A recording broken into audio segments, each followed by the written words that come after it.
गौरी पुत्र गणेश भगवान की जय। ओम नमो भगवते वासुदेवाय। जय श्री कृष्णा। राधे राधे। प्रिय भक्तों, जैसे कि आप जानते हैं कार्तिक मास आरंभ हो चुका है। ये कार्तिक मास धार्मिक दृष्टि से बहुत ही महत्वपूर्ण माना जाता है।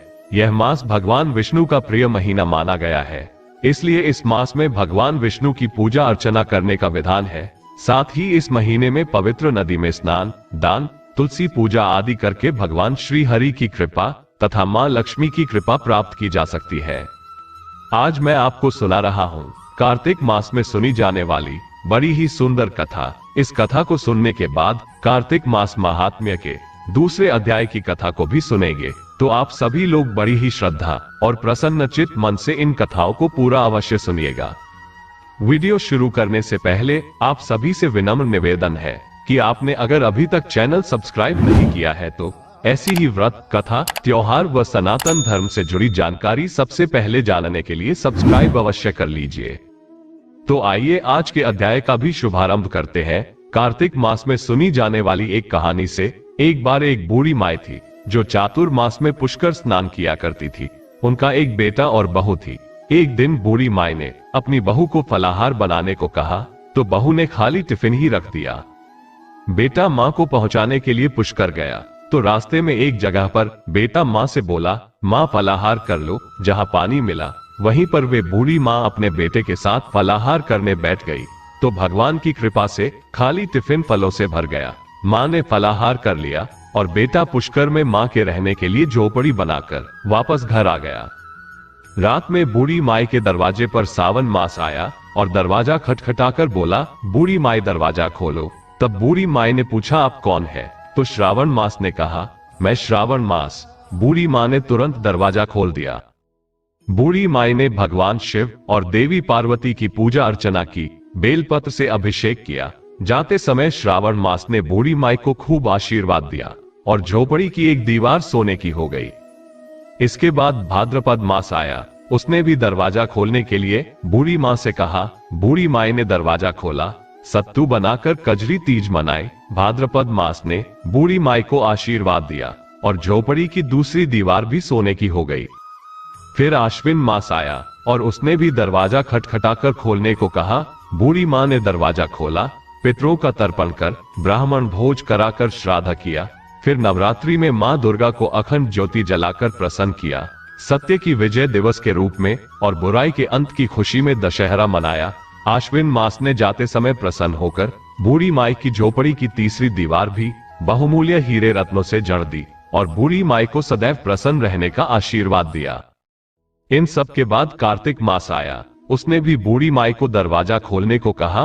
बूढ़ी माँ ने दरवाजा खोला, अति प्रसन्न मन से कार्तिक स्नान किया, दीप दान कर दिवाली, गोवर्धन पूजा, भैया दूज, गोपाष्टमी, आंवला नवमी मनाए। कार्तिक मास ने भी जाते जाते आशीर्वाद दिया और झोपड़ी के स्थान पर महल बन गया। बूढ़ी माई अब गरीबों की सेवा कर भजन कीर्तन में अपना समय बिताने लगी। कुछ समय बाद बेटा जब अपनी माँ को लेने आया तो माँ को और झोपड़ी को पहचान नहीं सका, तो पड़ोसियों से पूछा। जब पड़ोसियों ने बताया तो बेटा माँ के चरणों में गिरकर बोला, माँ घर चलो, और सारे सामान के साथ वो अपनी माँ को घर लिवा लाया।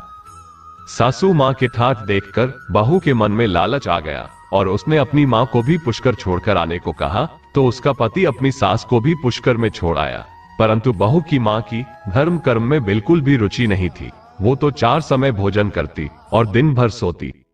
चारों मास उसके दरवाजे पर भी उसी तरह आए जैसे बूढ़ी माई के दरवाजे पर आए और चले गए।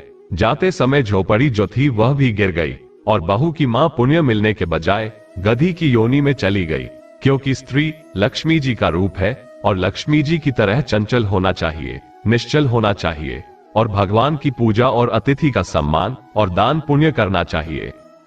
कुछ समय बाद बहू ने अपने पति से कहा कि जाओ और माँ को ले आओ। जब जमाई सास को लेने गया तो वह कहीं नहीं मिली। लोगों से पूछने पर लोगों ने बताया कि तेरी सास धर्म कर्म कुछ भी नहीं करती थी, बस खाती थी और सोती थी, जिससे वो गधी की योनि में चली गई। जमाई ने देखा कि एक गधी वहां पर खड़ी हुई है तो जमाई अपनी सास यानी उस गधी को बांधकर घर ले आया और उसकी पत्नी ने पूछा, मेरी माँ कहाँ है? तो पति ने कहा कि तुम्हारे लालच की वजह से तुम्हारी माँ गधी की योनि में आ गई है। बड़े बड़े विद्वानों, ब्राह्मण, ऋषि मुनियों से पूछने पर उन्होंने बताया कि तुम्हारी सास के स्नान के पानी से स्नान करने पर उसे मनुष्य योनि मिलेगी। तब बहू ने ऐसा ही किया और उसकी मां पुनः मनुष्य योनि में आ गई। हे राधा दामोदर भगवान, जैसा बुढ़िया माई को दिया वैसे सबको देना, कहता को, सुनता को और हुनकारा भरते को सबको देना।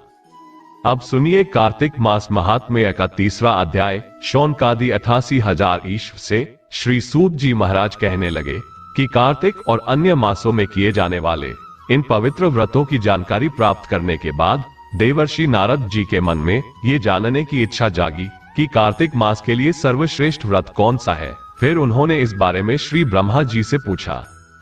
ब्रह्मा जी ने उत्तर देते हुए कहा, हे पुत्र, अब मैं तुम्हें उस परम गोपनीय और अटल फलदायी व्रत के बारे में बताता हूँ जो सुख, सौभाग्य और मोक्ष के साथ साथ स्त्रियों को अटल सुहाग भी देता है। परम पवित्र और पापनाशक इस व्रत को विधिवत करने से सौभाग्यवती स्त्रियां मनोवांछित फल पाती है। इसलिए यह व्रत सौभाग्यवती स्त्रियों को अवश्य ही करना चाहिए। श्री ब्रह्मा जी के श्रीमुख से इस व्रत की इतनी महत्ता को सुनकर देवर्षि नारद के हृदय में इसकी विधि विधान को जानने की इच्छा जागृत हुई। तब देवर्षि नारद की जिज्ञासा शांत करते हुए श्री ब्रह्मा जी ने मुस्कुराकर कहा, वत्स, यह अति गोपनीय और देव दुर्लभ व्रत है, परंतु तुम्हारे से स्नेह और लोक कल्याण की भावना से कार्तिक मास के इस विशिष्ट व्रत के बारे में भी बतलाता हूँ। व्रत करने वाला आश्विन शुक्ल पूर्णमासी को प्रातः काल उठकर शौच आदि से निवृत्त होकर दंत मंजन करे। इसके बाद 2 नदियों के संगम, नदी, सरोवर, कुंड या फिर कुएं पर या फिर घर में ही स्नान करें। व्रत के एक दिन पहले सिर नहीं धोए और व्रत वाले दिन विधि पूर्वक स्नान करें, अर्थात सिर से स्नान करें और पवित्र भावना से विधाता का स्मरण करें। फिर व्रत का संकल्प इस प्रकार करें कि हे जगत के रचयिता और कर्ता, आप कृपा करके मेरे पतिदेव की रक्षा और मेरी संतान की वृद्धि कीजिए। फिर सूर्य जाप करके सूर्य देव को नतमस्तक होकर प्रणाम करें। उस दिन सुंदर वस्त्र और आभूषण धारण करें और फिर दिन में भोजन अथवा जलपान कदापि नहीं करना चाहिए। पूरे दिन निराहार रहकर भजन, कीर्तन और पूजा में अपना दिन बिताना चाहिए। यहाँ पर देवर्षि नारद को श्री ब्रह्मा जी आश्विन पूर्णिमा, जिससे शरद पूर्णिमा और कोजागरी पूर्णिमा भी कहते हैं, उसके विधि विधान के बारे में बता रहे हैं और यह व्रत हर सुहागिन महिला को करना चाहिए। पूजन विधि के बारे में बताते हुए श्री ब्रह्मा जी ने कहा कि सायंकाल में श्री विष्णु की चांदी के पात्र में दूध डालकर पूजा करनी चाहिए। प्रतिमा अपनी सामर्थ्य के अनुसार सोने, चांदी, तांबे या फिर मिट्टी की बना सकते हैं। फिर उसे लाल या फिर पीले वस्त्र पहनाएं। फिर विधि विधान से पूजा करें। चांदी के पात्र में रखे हुए दूध को सोने की मथनी से अथवा अपनी सामर्थ्य के अनुसार लकड़ी की मथनी से मथे। साथ ही यह प्रार्थना करें कि हे श्री हरि, मुझे भोग आदि के लिए गौ प्रदान करके मेरी संपत्ति की वृद्धि करिए। मेरे पतिदेव को धन धान्य युक्त और चिरायु कीजिए और बहुत से दास दासियां प्रदान कीजिए। इसके बाद ब्राह्मणों को भोजन कराएं और अपने कुल के वृद्धों और वृद्धाओं को बहुत स्वादिष्ट भोजन कराकर उनकी आत्मा को तृप्त करें। फिर तारों को देखकर स्वयं भी भोजन करना चाहिए। यह आश्विन शुक्ल पूर्णमासी को किया जाने वाला व्रत है। यह व्रत सभी प्रकार के पापों का नाश करने वाला, समस्त कामनाओं को पूर्ण करने वाला और ज्ञानी पुरुषों को मुक्ति देने वाला है। भगवान जप, तप और तीर्थ स्नान से उतने प्रसन्न नहीं होते जितने कि इस व्रत से हो जाते हैं।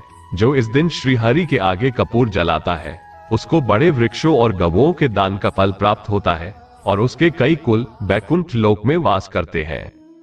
जो केसर और कस्तूरी सहित कपूर अर्पित करता है उसके कई वंश बैकुंठ लोक को प्राप्त हो जाते हैं।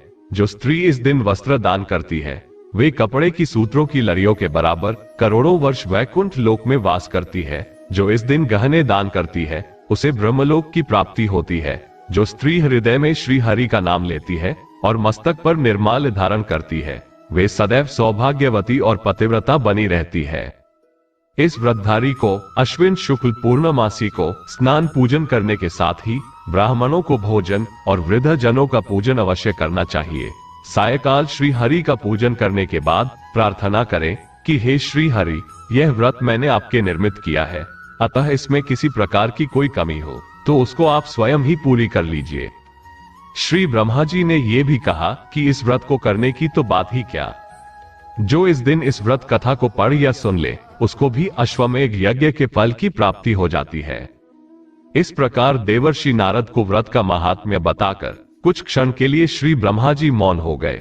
बोलिए श्री राधा कृष्ण भगवान की जय। इस प्रकार से तीसरा अध्याय यहीं पर समाप्त हुआ। इसके आगे का वृत्तांत आप सभी आने वाले अध्याय में सुनिएगा। अगर वीडियो पसंद आई हो तो प्लीज वीडियो को लाइक करके कमेंट बॉक्स में मुझे अवश्य बताइएगा कि यह वीडियो आपको कैसी लगी, और चैनल को सब्सक्राइब करना मत भूलिएगा। मिलते हैं अगली वीडियो में, तब तक के लिए राम राम जी।